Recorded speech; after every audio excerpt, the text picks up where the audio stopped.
Welcome to Screen Recap, your shortcut to movie magic. We break down the best films in minutes, keeping it fast, fun, and packed with all the essentials. The movie begins with a bus whose brakes fail. The passengers get scared and start screaming. A policeman named Brian notices them. He sees a group of children crossing the street with their dog. Before the bus hits them, he runs to save them. The dog flies up and he saves the children at the last moment. He throws a hook at the bus and stops it. Then he catches the dog before it falls to the ground. People are amazed by him. He goes to a doctor named Brenda, who tells him she admires him. But it turns out all of this was a dream Brian was having. Benny, his niece who lives with him, comes to him and reminds him about tomorrow's parents' meeting at school. He responds that he doesn't want to go and embarrass her in front of her classmates because he works as a security guard in a lab. He tells her that his dream in life is to become a police officer. We then go to a lab for advanced robots and devices. We see Dr. Brenda, who appeared in the dream, installing a chip in a device.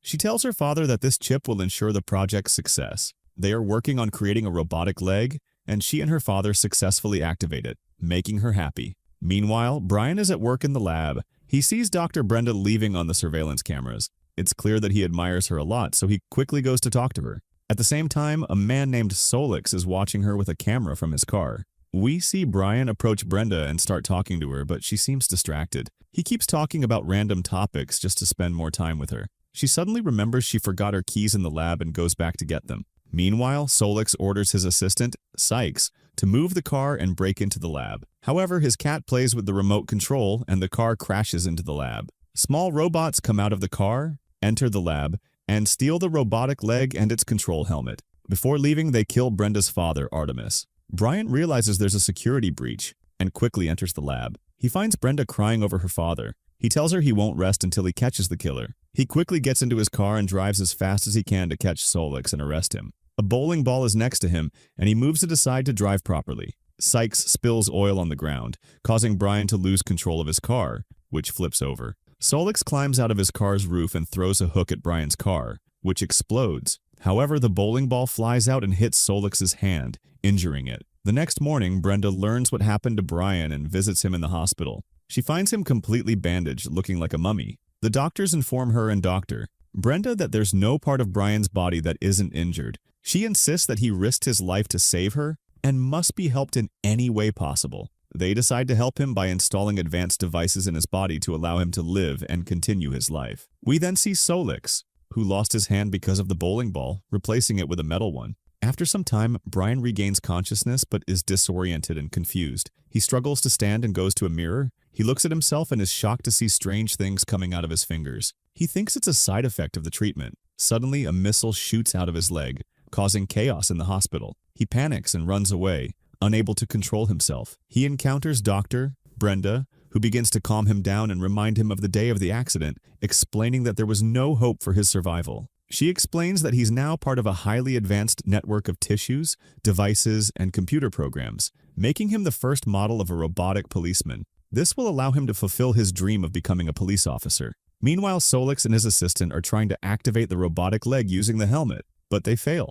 We return to Brenda, who is explaining to Brian about his nature and abilities as a robotic policeman. She advises him to carefully read the instruction manual to control his abilities. She presents him with a special uniform to wear and takes him to an open area to train him. However, he is nervous and unable to use his abilities because he hasn't read the manual properly. Later, she designs a high-tech car for him as a surprise gift. She explains its features, and he gets into the car, activates it, and it transforms into a robot. The car talks and moves quickly, but he struggles to control it. A robot controlling the car appears on the screen and punches him. Brian talks to the robot, saying they should work together to help people. Strangely, they find themselves stopping next to thieves trying to steal the car.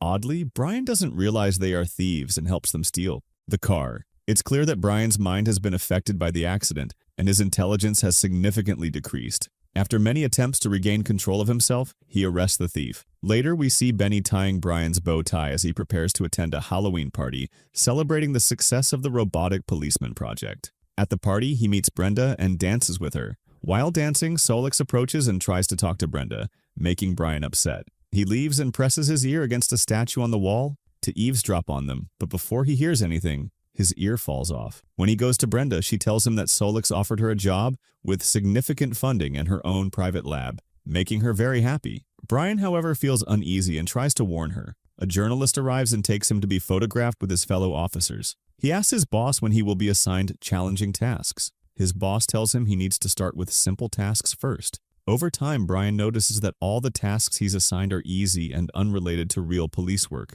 He realizes they think of him as a burden and decides to confront his boss, requesting to work on Artemis's case and Brenda's device. His boss tells him that important cases are for real police officers and informs him that he's a liability, kicking him out of his office. Meanwhile, Solix is working on creating a robot similar to Brian after stealing Brenda's files and research. He successfully activates it, but it turns out to be reckless and rogue. We see Brian, who ignores his boss's words and goes to the station. He takes the file on Brenda's father's case and finds metal pieces with letters engraved on them, trying to figure out their meaning. While he's examining the file, his rogue counterpart appears. He starts scaring people and children in the street, causing chaos. Later, he drives his car and Benny notices a passing truck with the same letters engraved on the metal pieces. He realizes it's linked to Solix's company. He confirms that he is connected to the theft of the robot and the murder of Artemis. This puts Brenda in danger and he quickly heads to the Solix building. At that time, she is in her office watching the news on TV, which is broadcasting about Brian's duplicate, who is causing chaos and fires in the city.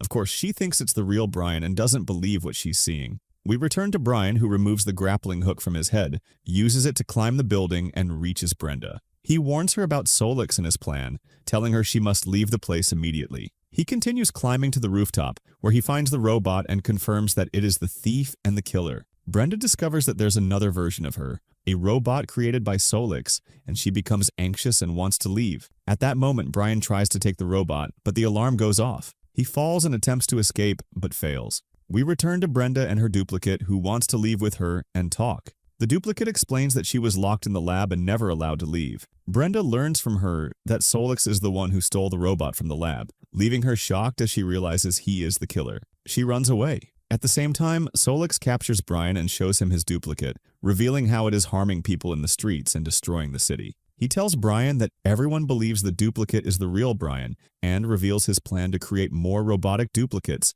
to execute all his orders, enabling him to rule the world. Solix removes Brian's chip, breaks it, disables him, and orders his assistant to throw him in the scrap heap. Brenda goes to Brian's house but doesn't find him. She takes Benny in the car to search for him. Meanwhile, Brian's duplicate arrives at the police station, attacks the officers, accesses the files, and uses his hand to emit fire, setting everything ablaze. He leaves the station and fires spread throughout the city, terrifying people. Fortunately, Benny and Brenda find Brian, but they discover him discarded in the scrap heap and disabled. They are deeply saddened, but Benny is surprised when Brian regains consciousness and speaks to them. Brenda realizes that Brian can function without the chip. They get into the car, and Brian uses his internal engine to drive the car at maximum speed. Benny reaches home while Brian and Brenda head to Solix. Brian tracks him down and finds him in his car with Brian's duplicate. Brian instructs Brenda to drive while he approaches Solix's car and enters it. He tells Solix he is under arrest for the murder of Brenda's father, Artemis.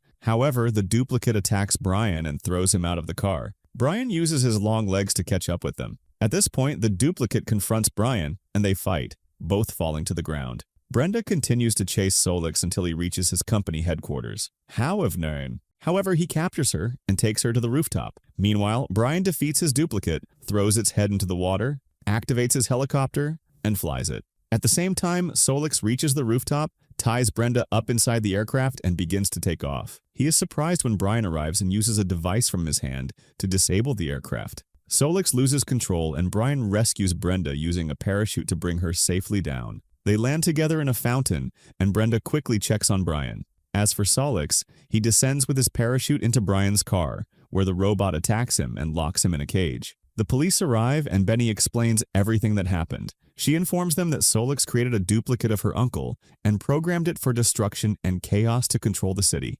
Solix's assistant confirms Benny's story to the police chief and hands over the stolen robot. The police chief realizes Brian is innocent and salutes him. The press arrives and Brian takes Brenda away to continue their lives together. If you enjoyed the video, please subscribe to our channel, activate the notification